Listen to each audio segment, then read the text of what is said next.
Okay, बिस्मिल्लाहिर्रहमानिर्रहीम। This is N A lectures और आज जो हमारा टॉपिक ऑफ डिस्कशन है वो है किडनी।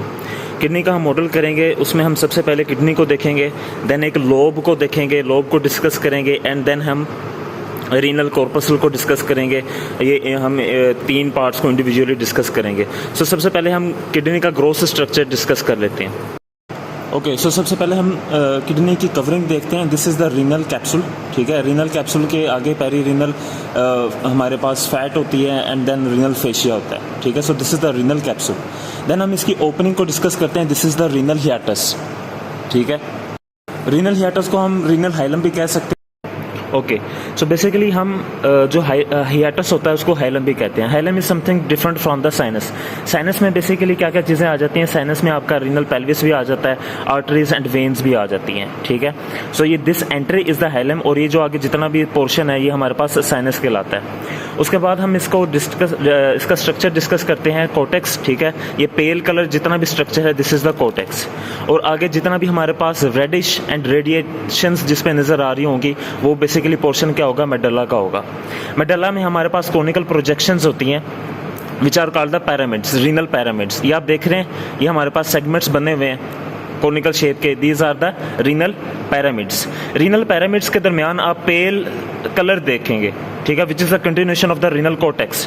फॉर एग्जाम्पल यहाँ पर आपको नजर आ रहा है ये 2 पैरामिड्स हैं, उनके दरमियान ये पेल सा कलर आपको नजर आ रहा है which is the continuation of the renal cortex. ये हमारे पास क्या कहलाएगा? रीनल कॉलम्स कहलाएगा। ठीक है, देन हम एक पैरामिड को फोकस करेंगे। For example this is the pyramid, this is the pyramid. Pyramid के बेस पे आपको पेल जो नजर आएगा कलर, ठीक है, वो स्ट्रक्चर क्या कहलाएगा? वो रीनल पेपिला कहलाएगा। Renal papilla, for example this is the renal papilla, it will drain into the minor calyx. ये यूरिन किस में ड्रेन करेगा? माइनर कैलिक्स में। This is the minor calyx, this is the minor calyx. Minor calyx मिलकर major calyx में drain करती हैं। ये देखें, ये 2 माइनर कैलिक्स हैं, ये मिलकर किस में जा रही हैं? मेजर कैलिक्स में जा रही हैं। मेजर कैलिक्स ड्रेन करता है रीनल पेल्विस में और पेल्विस ड्रेन करता है आगे यूरेटर में। So this was the growth structure of the capsule. अब हम इसकी आर्टेरियल सप्लाई को डिस्कस करते हैं। आर्टेरियल मेन जो सप्लाई होती है वो आपकी अयोटा से होती है। एब्डोमिनल अयोटा ब्रांच देता है एक हमारे पास रीनल आर्टरी। ठीक है, renal artery, this is the renal artery जो कि हाइलम के थ्रू एंटर हो रही है। रीनल आर्टरी आगे ब्रांच देगी which is called the segmental artery. ठीक है, सेगमेंटल आर्टरी। सेगमेंटल आर्टरी आगे फर्दर ब्रांच देगी, ये सेगमेंटल आर्टरी थी। ठीक है, ये आगे ब्रांच देगी which is called the interlobar artery या इंटरलोबर आर्टरी बिटवीन 2 लोब्स। अभी लोब क्या होता है वो हम डिस्कस करेंगे। ठीक है, सो ये इंटरलोबर आर्टरी होगी। This is the interlobar artery. Interlobar artery आगे ब्रांच दे जाएगी जो कि हमारे पास स्ट्रेट मूव करेगी। This is called the arcuate artery. This one is the arcuate artery. Arcuate artery आगे रेडिएशंस देगी। ठीक है, so this is the cortical radiate artery. This is the cortical radiate artery. Cortical radiate artery आगे एफिरेंट artery देती है विच moves into the glomerulus. वो आगे इफिरेंट आगे पेरिट्यूबुलर कैपिलरीज, इसको हम आगे डिटेल में भी डिस्कस करेंगे। पेरिट्यूबुलर कैपिलरी ड्रेन करती हैं हमारे पास कोर्टिकल रेडिएट वेन में। This is the cortical radiate vein. Cortical radiate vein drain करेगी आर्कुएट वेन में। This is the arcuate vein. Arcuate vein drain करेगी, this is the arcuate vein. Arcuate vein drain करेगी interlobar vein में। So this is the interlobar vein. Interlobar vein याद रखिएगा segmental when में drain नहीं करेगी। यहां पर आपने पढ़ा था ना सेगमेंटल आर्टरी। ठीक है, interlobar vein directly drains into the renal vein. ठीक है, बीच में कोई सेगमेंटल वेन नहीं होती, ये आपने पॉइंट याद रखना है। सेगमेंटल आर्टरी होती है, there is no segmental vein. So this was the regarding the blood supply of the kidney. Now we discuss what is lobe. So basically this whole structure which you can see is the lobe, renal lobe. इसमें basically होता है क्या? Cortex होता है pale colour का। Dark reddish is the medulla या sorry pyramid भी आप कह सकते हैं। And this pale one which is the base of the forming the base, और you can see if you take it as a triangle you can say it is a apex।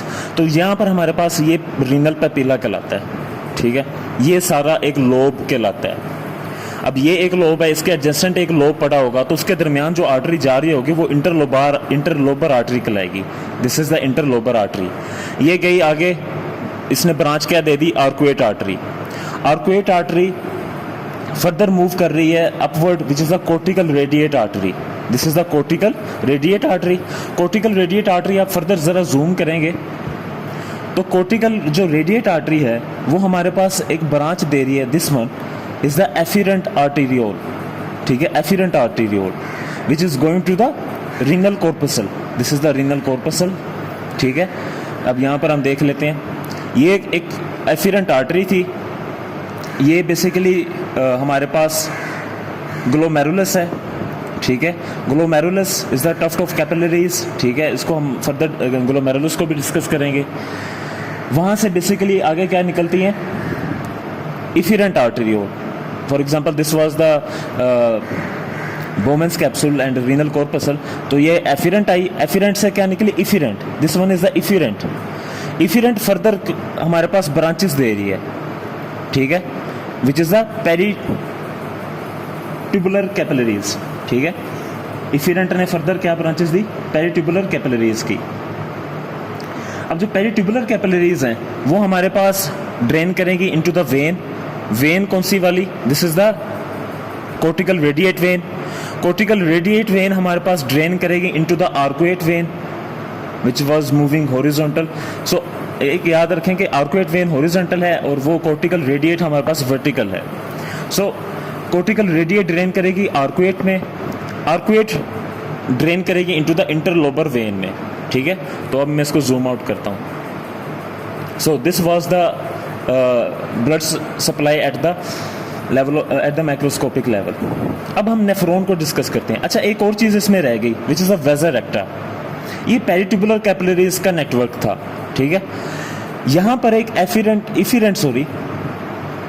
ये भी इफिरेंट artery है, arteriole है। ये नीचे जा रही है इनटू द पिरामिड और वो परफ्यूजन्स दे रही है, ठीक है, वेरियस ब्रांचेस दे रही है। This is called the vasa recta, ठीक है। This is called the vasa recta. Vasa recta की हमारे पास वेन्स होती हैं, वो किस में ड्रेन करेंगी, ये एमसीक्यू पॉइंट भी है। Vasa recta venous blood supply drains into the arcuate vein which is horizontal. Arcuate vein further drain करेगी इनटू द इंटरलोबर वेन। सो ये हमारे पास ब्लड सप्लाई से रिलेटेड हर चीज़ मुकम्मल हो जाती है। अब हम बात करते हैं नेफ्रॉन की। अब इसमें नेफ्रॉन का स्ट्रक्चर देख सकते हैं, इसको हम ज़रा सा जूम करेंगे अगेन। ओके, नेफ्रॉन का इसमें बेसिकली स्ट्रक्चर कहाँ से स्टार्ट होता है। This is the renal corpuscle, जिसमें आपको क्या क्या नज़र आ रहा है, आपको ग्लोमेरुलस नज़र आ रहा है which is the tuft of capillaries. उसके अराउंड बोमेंस कैप्सूल नज़र आ रही है, ठीक है। बोमेंस कैप्सूल ड्रेन करती है into the PCT, proximal convolutive tubule, जहाँ पर मैक्सिमम रीएब्जॉर्प्शन हो जाती है सब्सटेंसेस की। This is the PCT. PCT move करती है into the loop of Henle. Loop of Henle का descending limb and ascending limb, वो आगे मूव करता है into the DCT, distal convolutive tubule. अच्छा, एक चीज़ आप देखेंगे कि डिस्टल कन्वोल्यूटिव ट्यूबुल का ये पोर्शन, ठीक है, डिस्टल कन्वोल्यूटिव का ये पोर्शन हमारे पास एडजेसेंट पड़ा हुआ है रीनल कॉर्पसल के। इसकी जाके आगे हम फर्दर एप्लीकेशन देखेंगे जक्स्ट्रा ग्लोमेरुलर कैप्सूल एपरेटस में, ठीक है, वहाँ पर हम इसकी एप्लीकेशन देखेंगे। ओके, सो डीसीटी ड्रेन करती है into the collecting duct. Collecting duct आगे आती है नीचे रीनल पेपिला की तरफ, ठीक है, और वो बेसिकली यहाँ पर रीनल पेपिला के लेवल पर क्या बना देती है, पेपिलरी डक्ट बना देती है, ठीक है। और आप देख सकते हैं कि collecting duct is not the part of nephron. इसमें कई नेफ्रॉन्स ड्रेन करते हैं एक कलेक्टिंग डक्ट में, और वो हमारे पास कलेक्टिंग डक्ट किस में मूव करती है, पेपिलरी डक्ट में मूव करती है। Now we move to the microscopic structure of the glomerulus and Bowman's capsule.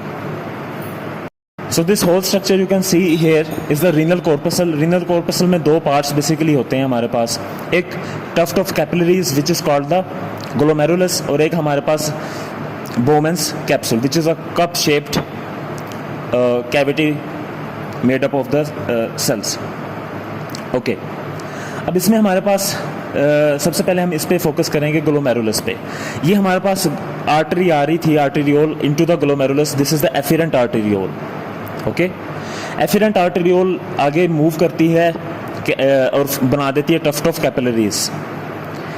Tuft of capillaries में इसे मूव करने से पहले आप देखें ये एक हमारे पास सेक्शन क्रॉस सेक्शन दिखाया गया है, ठीक है। This is the juxtaglomerular cells, afferent arteriole का एक पार्ट, ठीक है। This is the juxtaglomerular cells. Juxtaglomerular cells का फंक्शन क्या होता है कि वो रेनिन प्रोड्यूस करते हैं। जक्स्टाग्लोमेरुलर सेल्स के बिल्कुल करीब मैंने आपको कहा था डीसीटी का पोर्शन होगा, एडजेसेंट पोर्शन ऑफ डीसीटी या डिस्टल कन्वोल्यूटिव ट्यूबुल, वो क्या कहलाता है, ये हमारे पास कहलाता है मैकुला डेंसा। सो ये cells, juxtaglomerular cells and macula densa, they form the juxtaglomerular apparatus, okay. Macula densa क्या करता है, ये इसमें कीमोरिसेप्टर्स होते हैं, ये सोडियम के लेवल को डिटेक्ट करता है। अब इसके बाद हम इसमें क्या देखेंगे कि आप देख रहे हैं ये कैपिलरीज हैं, इसके अराउंड ये ब्लूइश सेल्स हैं, ठीक है। ये हमारे पास सिंपल स्क्वैमस सेल्स हैं, यहाँ पर भी आपको ब्लूइश स्पॉट्स से नजर आ रहे हैं। दीज आर द पोडोसाइट्स, ये पोडोसाइट्स हैं। और पोडोसाइट्स बेसिकली होते क्या हैं, ये विजरल लेयर है, ठीक है, ये विजरल लेयर है। और ये जो सेल्स हैं ये हमारे पास बोमेंस कैप्सूल की पेरिटल लेयर है, ठीक है। दो लेयर्स होती हैं, parietal layer and the visceral layer. Visceral layer is formed by the podocytes, ठीक है, and parietal layer is formed by the these cells. और ये हमारे पास रीनल कॉर्पसल कंटिन्यू करता है into the proximal convolutive tubule which contains the simple cuboidal cells. So this was whole structure of the renal corpuscle. Okay, so उम्मीद है आपको हर चीज़ clear होगी। पहले हमने ग्रोथ स्ट्रक्चर देखा, देन हमने एक पिरामिड पर फोकस किया, एंड देन हमने रीनल कॉर्पसल पे फोकस किया। Thank you.